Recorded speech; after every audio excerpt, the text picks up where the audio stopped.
This time of year always provides us with ample opportunity to reflect upon our relationships particularly in the family, because Christmas, of course, is such a family observance, and, of course, today is Holy Family Sunday. We all belong to three families: your biological family, the family of the church, and the family of humanity. And all of those relationships in those three families require attention and sometimes require a lot of work. I read recently about some children who were interviewed about relationships. And these children were about 5 to 10 years old. And children, you know, are very spontaneous and very honest, sometimes all too brutally honest. And these children were asked about family life and about being married, and one of the questions was, is it better to be single or married? A little girl said, it's better for girls to be single, but not for boys, because boys need somebody to clean up after them. Is it better to be single or married? One child, 7 years old, said, it gives me a headache to think about that stuff.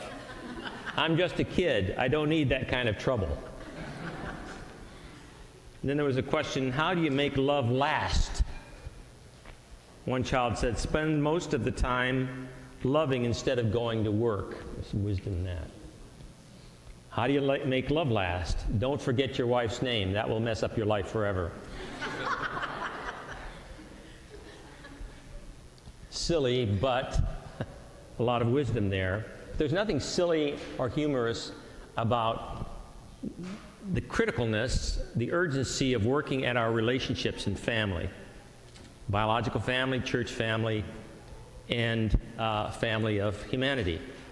Thinking about church family, when I was walking in this morning, you think about relationships. I was walking in pompously in this procession. One little child here, about 2 years old, looked at me and goes, how's that for self-confidence?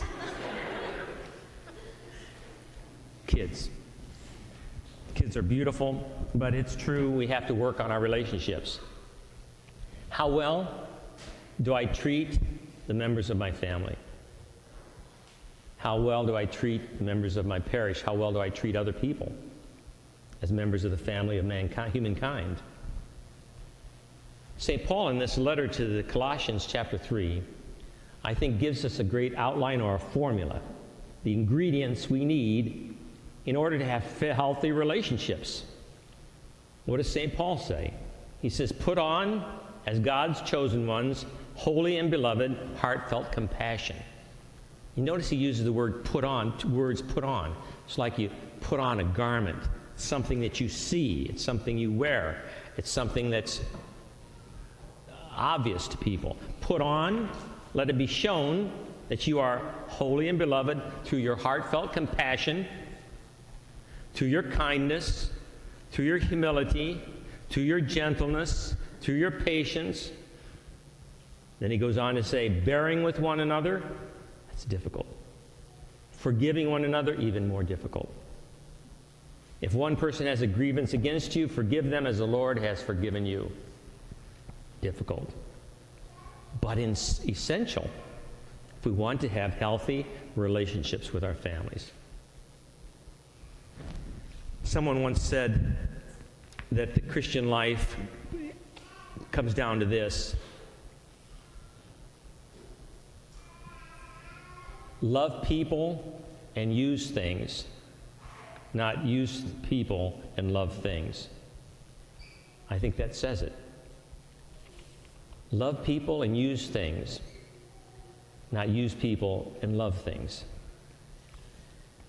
There's a story told about a person who learned that lesson, the importance of loving people in simple ways. Sometimes we think it can be complicated, but I think really it begins with simple things. A young mother was attending college, and she was completing her college course in sociology, and the teacher said, your last assignment is this: go out and smile at 3 people 3 strangers, and then take notes on the reactions and what happens.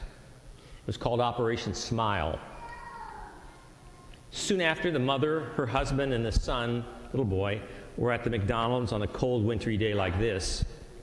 There was a long line waiting for service, when suddenly, standing in line, everybody else in the line began to back off, kind of all at once, taking 2 or 3 steps backwards.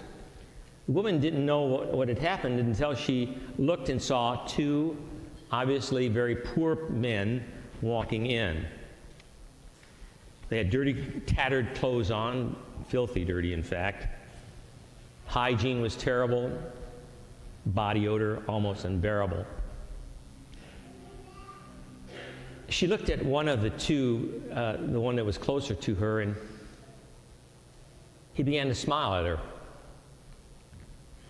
He had beautiful blue eyes, she said, which seemed to be speaking to her,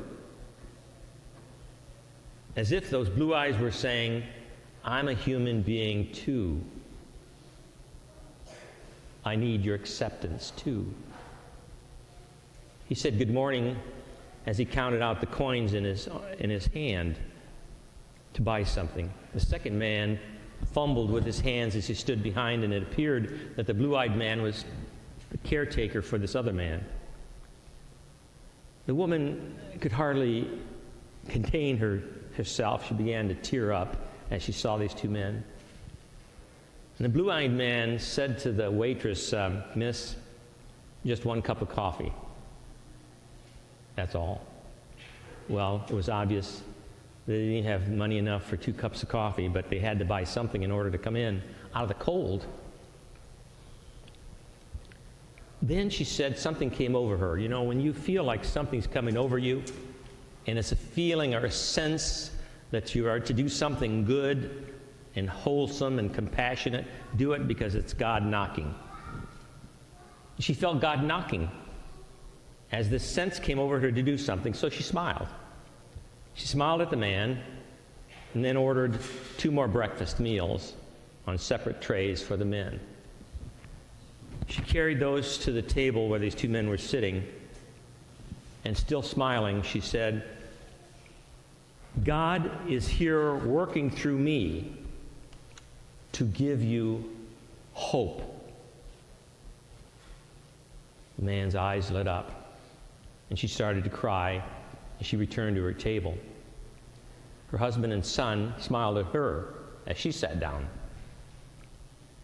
The husband leaned over to her and said with a smile, "That's why God gave you to me, honey, to give me hope." I like the story in its simplicity because it talks about hope and how hope is engendered, hope is multiplied, hope is expanded when we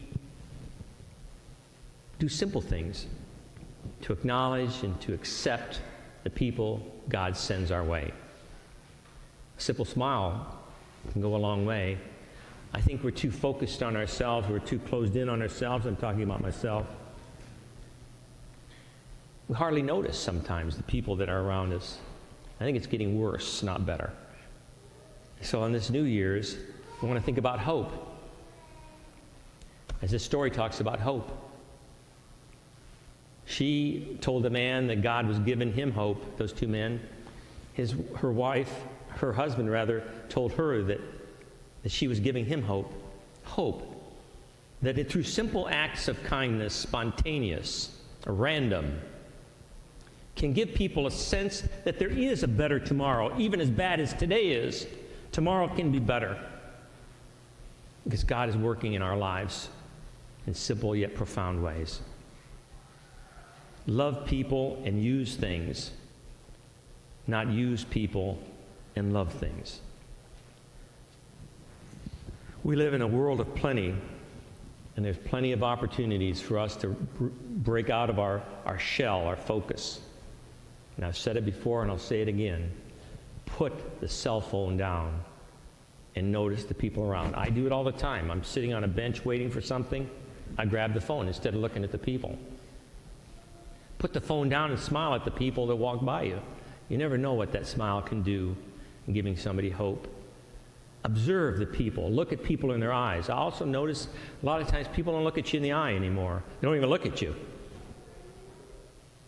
And we need a resolution on this New Year's, a simple one. Love people and use things, not use people and love things. St. Paul has the formula.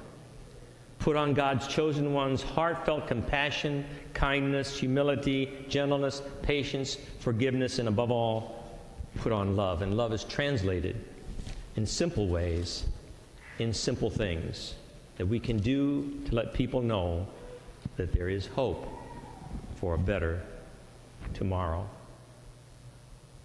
Blessed New Year to you all.